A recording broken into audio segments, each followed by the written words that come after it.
What's going on, guys? This is This Entrepreneur here today with a new video. Today what we're looking at are 5 designer fragrance flankers that I prefer over the originals.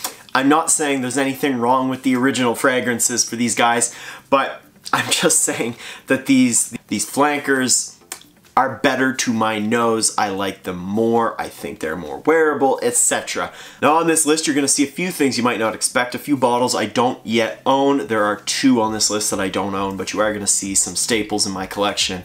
And without further ado, let's kick into the list with the first one, probably the easiest one on this list. This is easily my favorite fragrance on this list. It is from Jean Paul Gaultier, and it is Le Mal Eau Fraîche. So this is obviously a flanker of the original Le Mal. Le Mal is a super best-selling fragrance, super easy to wear, but Le Mal Eau Fraîche takes that same Le Mal DNA and kind of kids it up a bit. It introduces that very popular bubblegum sweetness that a lot of designer fragrances have these days. Very, very good fragrance. Even easier to wear than the original Le Mal for me. I've been getting really good reactions out of this one. I've been wearing it quite a bit. Perfect fragrance for the spring and summer. This is, in my opinion, my #1 fragrance for 2018. It is so hard to go wrong wearing this stuff. It's just great. It's just a great, great scent, guys. So the first one is Le Mal Eau Fraîche. Next is another summery fragrance that you may have heard me talk about, you may have heard other people talk about. It does get a fair bit of hype. It is a great fragrance as well, and it is on the cheaper side. I think it'd be about the cheapest fragrance on this list. So that's always a plus. Anyway, this is a great, great aquatic scent. It is from Bulgari and is called Aqua Amara. So the original Bulgari Aqua, there's nothing wrong with that scent. I like it quite a bit. It's fresh, salty, kind of very aquatic, great scent. But Bulgari Aqua Amara just takes that and it takes a little sprinkling of alpha male magic dust and puts that on top of the aqua DNA. And you get a much more aggressive, much more rough scent. Still fairly mass appealing though. It's an aquatic, it's great, you're gonna get compliments. It's on the easier side to wear. It has got very, very good performance and overall a great scent. So Aqua Amara is the second one on this list. Next is a fragrance that I talk about a fair bit. I think I called it my #2 release of 2017. That's pretty high praise. This is a flanker to Prada fragrance, Prada Luna Rossa. I don't remember when Luna Rossa came out, but this fragrance just came out this past year. It's real good. It's a clone of Dior Sauvage, but it's a really good scent. This is from Prada, and it is Luna Rossa Carbon. So I used to own the original Luna Rossa when I just started my channel. Never a huge fan. It's fresh, it's spicy, it's nice, it's super easy to wear, but that's about it. There's nothing spectacular about it. There's nothing that makes it pop or stand out. Very boring.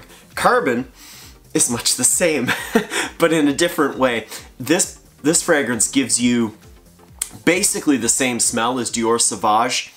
It might be just a touch sweeter and a touch lighter, but overall it's pretty much the same fragrance. But this takes Dior Sauvage's performance, which for me personally is too sharp and too in your face, and it dials that performance down a ways to make this one really quite nice and a wearable Dior Sauvage for people like me who just can't quite take that sharp piercingness of the original. This is a great option. It's a really great option, and I think this is infinitely superior to Prada Luna Rossa because it does the same thing, being a super easy fragrance to wear. And although it's not quite as different as Luna Rossa, this one is just infinitely better. It smells much more better. It's much more pleasing. You will get more compliments. I do think this is better to wear with more outfits than Luna Rossa.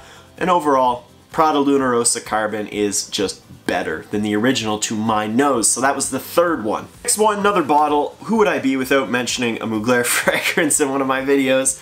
This one today I've got is Pure Havane. Of course, this is a flanker to the godfather of masculine gourmands, which is Amen. Amen comes out and it's this sweet, tarry, coffee, caramel.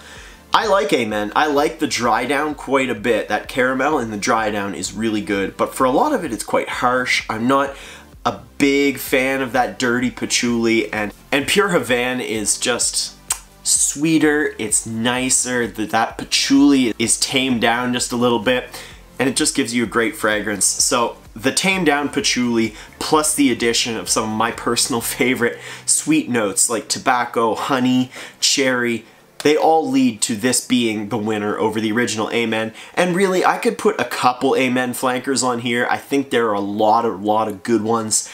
I would say I like most of them more than the original. So it's hard to go wrong with Mugler. They always do a good job, and if you haven't checked them out for whatever reason, I highly recommend you to start with Pure Havane, which is number 4 on this list. So this last fragrance might turn some heads, because when I say a flanker of Dior Homme, you might immediately think I'm jumping to Dior Homme Intense, because I really do love how Dior Homme Intense smells. But I think I mentioned in my review, I find that I just never ever wear it. So I sold it. I sold it even though I like it, but hey man, what can you do?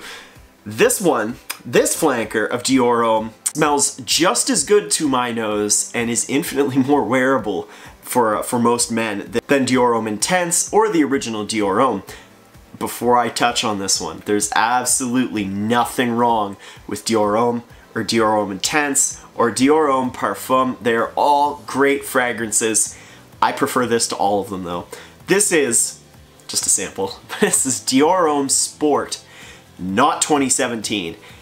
Any batch except 2017. There are 3 different vintages of Dior Homme Sport. We've got the 2017, the 2012, and the 2008. For me, it's 2008 or 2012. Those are both really great batches of Dior Homme Sport. I personally really hate 2017. It's just very boring. But if you get your hands, or your nose I should say, on one of these old Dior Homme Sport batches, I'm holding a sample of the 2008 in my hands right here. It's fantastic. This is a really great scent. You're gonna get some of that Dior Homme DNA in here, but it's much lighter. It's lightened up with, I believe, bergamot and lemon. It's fresh, it's clean, but at the same time, it's got that kind of Dior Homme background, that backbone.